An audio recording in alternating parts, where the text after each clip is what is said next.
जगभरातून अनेक अशा घटना समोर येत असतात ज्यात कुणाला तरी कुठेतरी अचानक खजिना सापडला आणि रातोरात त्याच नशीब चमकलं। पूर्वी लोकांकडे दागिने आणि सोन्या चांदीची नाणी असायची। ते चोरांपासून वाचवण्यासाठी लोक ते एकतर घरात किंवा शेतात गाडून ठेवत होते। अशाच एका व्यक्तीला त्याच्या शेतात खजिना सापडला आहे, ज्याद्वारे तो कोट्याधीश बनला। द सनच्या रिपोर्टनुसार एका व्यक्तीच्या शेतात खोदकाम चालू होतं। या दरम्यान त्याला कशाचा तरी आवाज ऐकू आला।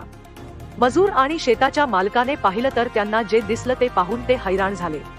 ते एखाद्या दुर्मिळ खजिन्यासारखं होतं। आधी व्यक्तीला वाटलं की ते सामान्य नाणी असतील, पण यांची किंमत इतकी जास्त होती की एक्सपर्ट्सही हैराण झाले। ही घटना इंग्लंडच्या इसेक्स मधील आहे। इथे काही लोक शेतात मेटल डिटेक्टर्स घेऊन काहीतरी शोधत होते। या ठिकाणावर पोहोचल्यावर त्यांना मशीनवर काही सिग्नल मिळाले, तेव्हा त्यांनी तिथे खोदकाम सुरू केलं।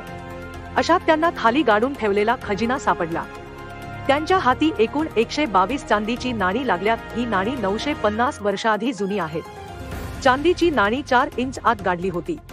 एकूण 144 नाण्यांमध्ये अशीही काही नाणी सापडली ज्यांची किंमत फार जास्त आहे। लिलाव करणारा ब्रॅडले हॉपर म्हणाला की या नाण्यांच्या मालकाचा मृत्यू युद्धादरम्यान झाला असावा, ते कुणाला देता आले नाहीत। म्युझियमकडून एकूण 13 नाणी खरेदी करण्यात आले आहेत, तर 122 नाणी वितळवल्या जातील। यातून मिळणारा फायदा शेत मालकाला दिला जाईल। या नाण्यांची किंमत 1,88,00,000 रुपये मिळण्याचा अंदाज आहे।